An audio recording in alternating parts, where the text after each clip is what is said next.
Welcome back for another deep dive. Always exciting to dig into a new topic. Today we're gonna be jumping back in time a bit.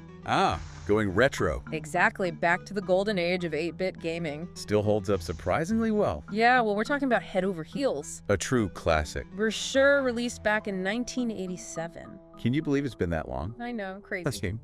But anyway, for anyone who hasn't experienced the magic of this game. Yeah, there might be a few younger listeners out there. Yeah, so in Head Over Heels, you control two dogs. A dynamic duo. Head and heels, right? And get this, each of them has their own unique abilities. Yeah, Head's the strong one. Jumps like a champ. And he can even stun enemies. With his donut projectiles. Donuts. I love that. I mean, who doesn't love donuts, right? Right. But anyway, Heels, she's the agile one. She can climb and carry items. And that's where the real fun begins. You can stack them together. To create a super dog. Capable of almost anything. Now that's teamwork. It's such a cool concept, and it's not just a gimmick. Right, it's completely integrated into the game. The puzzles, the level design, the story even. It all revolves around this idea of two dogs working together. And it was so groundbreaking back in '87 when it was first released. Totally. So we've got these two awesome dogs running around. But where are they running around? Good question. What's the setting like? Well, picture this, a world made entirely of colorful blocks. Blocks. Blocks, and it's all viewed from this unique angled perspective. What's that called again?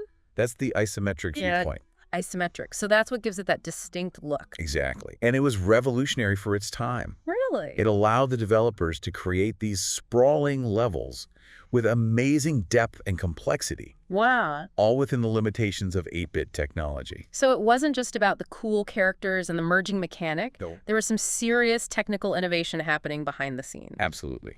The isometric perspective was a game changer. It wasn't just a visual style. Right. It enabled clever level design, hidden pathways, a sense of depth that was pretty mind-blowing back then. Especially for 8-bit. And Head Over Heels really pushed the limits of what was possible. I bet. It earned rave reviews from critics and cemented its place in gaming history. So speaking of history, you've given us some pretty exciting news about Head Over Heels. Oh yes, get ready for this. A remastered version is coming out. It's called Head Over Heels Deluxe. Okay, Deluxe. It's launching on Steam March 6th. March 6th, mark your calendars. And Nintendo Switch later this year. So this isn't just a simple re-release? No. This is the full deluxe treatment. What does that even mean? What can players expect? Well, think of it as the original game, but polished and refined. Polished. Refined for a modern audience. Nice. Visually, it's been completely updated. Ooh. Everything is crisper, more detailed. Are they keeping that classic look, though? They've stayed true to the original aesthetic. It's good to hear. Sometimes these remasters go overboard. Yeah, I know what you mean. And they lose the charm of the original. Right. They try to modernize it too much. So they kept the classic look, but they just made it better. Exactly, better, but still familiar. I can dig that. And it's not just the visuals. Really? The controls have been completely redesigned. Oh, interesting. They're described as snappy and precise. Snappy and precise. I like the sound of that. Which, to be honest, was a common complaint about the original. Really?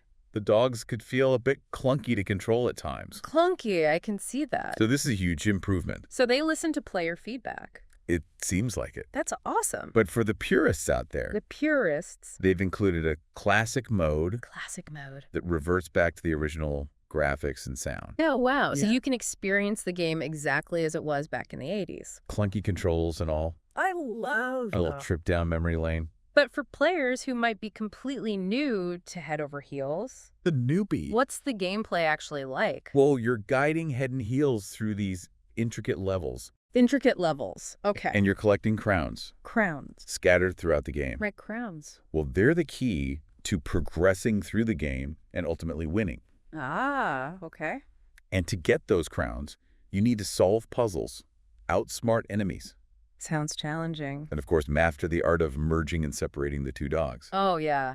That's where the strategy comes in. Okay, so Exactly. It's not just about mindless platforming. you really have to plan out your moves. Absolutely. You need to figure out how to use each dog's abilities to overcome the challenges. So you really have to think, Oh, for sure. Sometimes you need to be nimble and climb with heels, right? while other times you need head strength to push objects or jump over obstacles. I see. So adaptability is key. It's all about knowing when to use each dog's unique strengths. And then, of course, there's the satisfaction of merging them together. Into that unstoppable super dog. Capable of conquering anything. Pretty much. So it sounds like a good mix of brain-bending puzzles and exciting action. But how tough are we talking here? Were those 8-bit games notoriously difficult? Well, Head Over Heels definitely had its moments. I remember those old games, some of them were brutal. But in the deluxe version, they've actually added a hint system. A hint system. Really? I know some people might not like that. I'm a little torn on it myself. Yeah. I mean, I love a good challenge, Right. but sometimes I got so stuck on those old games. Right. I've been there. Hours spent on a single puzzle. It can be frustrating, For sure. but I think the hint system is a good compromise. A compromise. It's there if you need it, but you can always choose to ignore it. Right, so you can still go for that authentic 8-bit experience. Exactly. The choice is yours. I like that option. Mm. Okay, so we've talked about the graphics, the controls, the gameplay. What about the sound? Yeah, what are we listening to while we're playing? Well, in classic mode, you get the original soundtrack. Ah, it's a must. But for the updated version, get this. What? They've brought in a Danish composer. A Danish composer. What? Wow. Space Fractal. Space Fractal. Interesting. Known for this really cool blend of electronic and ambient music. I've never heard of them. You should check them out. Their music is amazing. I'll have to do that. So is the new soundtrack chiptune inspired or something completely different? It's definitely not your typical chiptune sound. Oh, okay. It's more atmospheric, more modern. Interesting. I'm really curious to hear how it fits with the overall aesthetic of the game. Me too. They haven't released any previews yet. A mystery. It's a surprise waiting to be discovered. Okay, so we've got updated graphics, redesigned controls, a hint system, and a brand new soundtrack. What else could they possibly add? Don't say that. I have to. What? There's more. You're kidding. They've added a brand new area to the game. What? A whole new area with its own set of challenges, enemies, and secrets. Wait, hold on. A whole new area? That's huge. It's completely new content, not something that was cut from the original. Wow, even veteran players will have something to look forward to. Exactly. Even if you've memorized the original game. This new area will be uncharted territory. A whole new adventure. What can you tell us about it? What's it like? Unfortunately, they've been very secretive about the details. Come on, spill the beans. My lips are sealed. So they're keeping it under wraps. For now. Okay, fine. We'll just have to wait and see. The anticipation is killing me. Me too. This is all sounding incredibly exciting. I know, right? I'm starting to feel nostalgic just thinking about it. It's amazing how these classic games can still hold up after all these years. It's a testament to their quality. And this remaster sounds like it's going to be the definitive way to experience Head Over Heels. I think so too. But there's even more to explore. Oh yeah. The story behind the game and the legacy of its creators are fascinating. We'll dive into all that. But first, let's take a short break. And when we come back, we'll explore the enduring appeal of Head Over Heels. We'll uncover the magic of the isometric perspective. And we'll learn more about the brilliant minds behind this iconic game. Stay tuned. We'll be right back. Welcome back to our deep dive into Head Over Heels. We were just talking about all the exciting new features in the remaster. But, beyond the updated graphics and the new content, there's a deeper story here. absolutely. Why are we still talking about this game after all these years? Yeah, it's almost 40 years old. I mean, we've seen countless games come and go. Trends change, graphics evolve. But Head Over Heels seems to have this enduring appeal. It's true. What do you think is the secret sauce?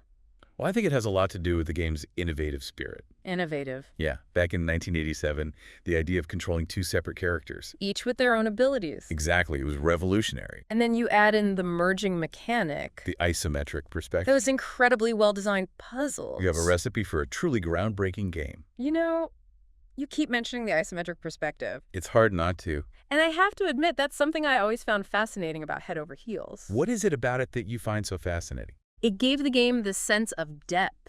Depth and complexity. That was really unusual for 8-bit games. You're right about that. It was a clever way to create the illusion of 3D. In a 2D environment, Instead of just moving left, right, up, and down. you could move diagonally. Adding a whole new layer of spatial awareness to the gameplay. And Ritman and Drummond, the developers, They really knew how to use this perspective to their advantage. they designed some pretty amazing levels. They were masters of their craft, creating these intricate, multi-layered environments. Filled with hidden pathways. Secret areas. And some seriously challenging puzzles. It's like they were playing with optical illusions. Making you think you were looking at a 3D world.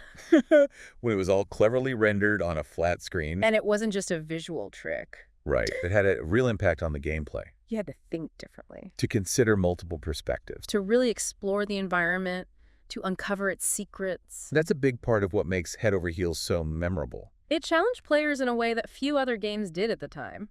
It wasn't just about jumping on platforms and collecting coins. There was a real depth to the puzzles and the level design. It made you think outside the box. I'm curious to see how the remaster handles this aspect of the game. Me too. I mean, they've updated the graphics, They've added new content. but I hope they haven't simplified the puzzles. Or dumbed down the challenge. I know what you mean. Sometimes these remasters try to make things too easy. And they lose some of the original's charm. But even if they did tweak the difficulty a bit, There's still so much to appreciate about Head Over Heels. just the concept alone, Controlling two separate dogs. with their own strengths and weaknesses, And then being able to merge them together. into the super dog. It's brilliant. And the fact that they were able to pull this off on those old 8-bit computers, With limited memory and processing power. it's pretty amazing. It really speaks to the ingenuity of the developers. They were working with incredibly tight constraints. But they still managed to create something truly innovative and memorable. And that's something that I think often gets lost in the conversation about classic game remasters. What do you mean? We focus so much on the updated graphics, The quality of life improvements. but we sometimes forget the sheer brilliance of the original creation You're absolutely right. It's like we're taking these masterpieces. and giving them a fresh coat of paint. But the foundation, Yeah. the core of what makes them special. That's still there. And that's what we should be celebrating. And you know, Head Over Heels wasn't just a technical marvel. It was a commercial success as well. It was one of the best-selling games of its time. It won awards. Received rave reviews. Some of those gaming magazines gave it perfect scores. It's funny because when you look at screenshots of the original game today, It might seem a bit simplistic even a bit crude, compared to modern games. but back then it was mind-blowing. The graphics, the sound, the gameplay. It was all pushing the boundaries of what was possible on home computers. And it captured the imaginations of a generation of gamers. You know, it wasn't just the kids who were hooked. Very. Even adults were drawn to this quirky game starring two adorable dogs. I can see that. I remember my parents had never touched a video game before in their lives.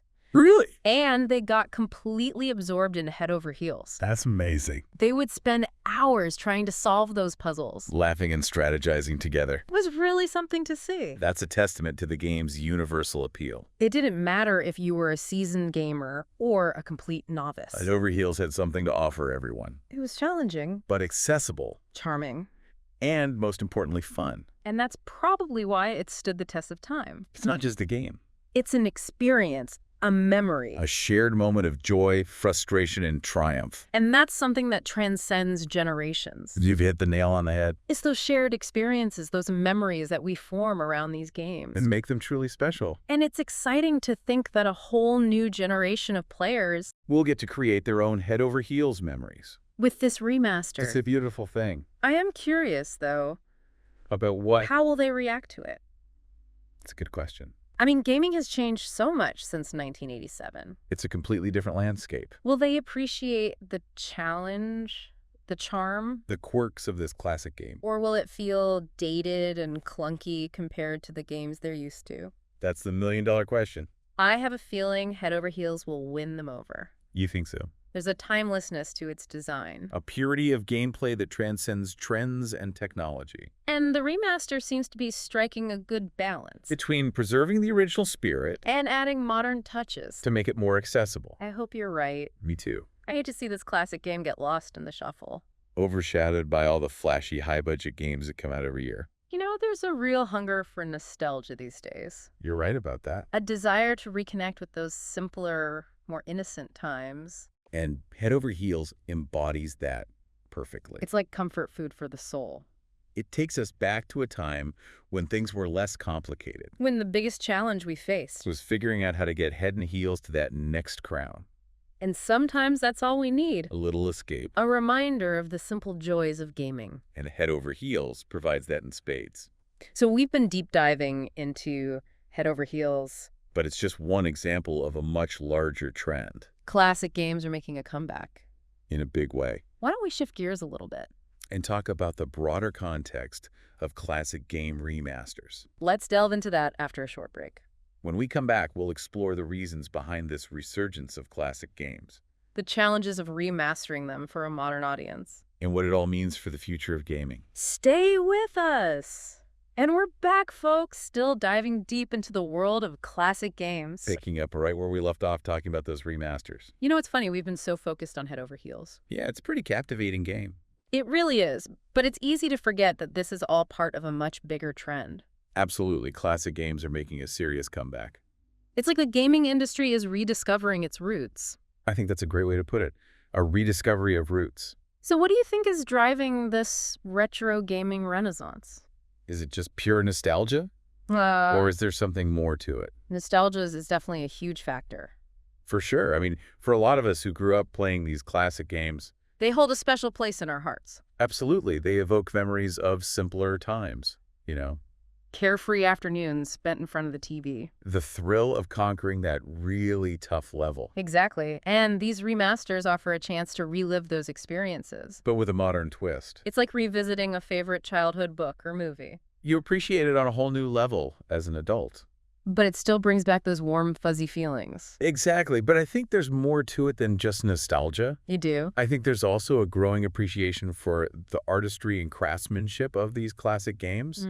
Oh, I agree with that completely. You know, in today's world of massive open-world games and photorealistic graphics, It's easy to forget how innovative and groundbreaking those early games were. seriously, developers were working with very limited technology. But they still managed to create experiences that were engaging, challenging, and captivating. They had to be so creative. They had to squeeze every last drop of performance out of those old computers. And it resulted in some truly ingenious game design. They were pushing the boundaries of what was possible. And in doing so, they laid the foundation for the games we enjoy today. I like to think of them as the pioneers of the gaming world. And for younger gamers who might not have experienced these classics firsthand, Remasters offer a gateway into gaming history, it's a chance to see where it all began.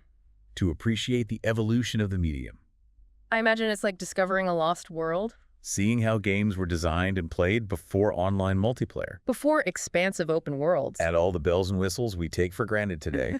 And there's a certain purity to those old games. A focus on core gameplay mechanics. That's sometimes missing in modern games. It's all about the fundamentals. But let's be real. What do you mean? Some of those classic games haven't aged particularly well. That's true. The graphics can be rough. The controls clunky. The difficulty can be brutal So how do you remaster a game for a modern audience? without losing its essence. It's a delicate balancing act. You want to update the visuals, Smooth out the rough edges, but you don't want to change the core gameplay. or the overall feel of the game. It's about finding that sweet spot between modernization and preservation. It's like restoring a classic car. You want to keep its original character. You also want it to be reliable and drivable. So it's not just about slapping on a fresh coat of paint. And calling it a day. There's a real art to remastering these classic games. It requires a deep understanding of the original game Its strengths, its weaknesses. and what made it special in the first place, And you have to be careful not to alienate the original fans. while also appealing to a new generation of players. You know, it's making me think about all the different approaches to remastering. Oh yeah, there's so many ways to approach it, Some remasters stay very faithful to the original, while others take more liberties. adding new content, new mechanics, or even completely overhauling the graphics. It really depends on the game and the goals of the developers, Sometimes a simple visual upgrade is all that's needed. while other games might benefit from more extensive changes. But ultimately, the goal should be to create an experience that honors the legacy of the original. While also making it accessible and enjoyable for a modern audience. And it seems like Head Over Heels Deluxe is on the right track. From what we've seen so far. It seems like they're striking that perfect balance. Updating the graphics, refining the controls, and adding new content. But they're also staying true to the spirit of the original game. I'm excited to see how it turns out. Me too. I think it has the potential to introduce a whole new generation of players to the joys of Head Over Heels. I hope you're right. And who knows, maybe it will even inspire some younger developers. To create games that are just as innovative and enduring as the classics we've been discussing today, That would be amazing. to see a new wave of games that capture the spirit of those 8-bit and 16-bit classics. But with a modern twist. It's exciting to think about the possibilities. It really is, and it all comes back to that fundamental principle of good game design. Whether it's 1987 or 2025. A well-designed game will always find an audience. That's the truth. And that's what we've been exploring today. The enduring appeal of classic games. The challenges and rewards of remastering them. And the legacy they leave behind. We've delved deep into the world of Head Over Heels. Uncovering its secrets. Celebrating its innovations. And anticipating the arrival of its deluxe remaster. It's been a fascinating journey through gaming history. Exploring not just one game, but the trends that shape the industry. And the memories that connect us to our favorite experiences. And, as always, we've only scratched the surface. There are countless other classic games out there, just waiting to be rediscovered. So tell us, what games from your past would you love to see get the remaster treatment? What features would you want to see updated or added? Share your thoughts with us in the comments on social media. Or wherever you listen to podcasts. We'd love to hear your picks. Thanks for joining us on this deep dive into gaming history. Until next time, keep exploring, keep gaming, and never stop learning.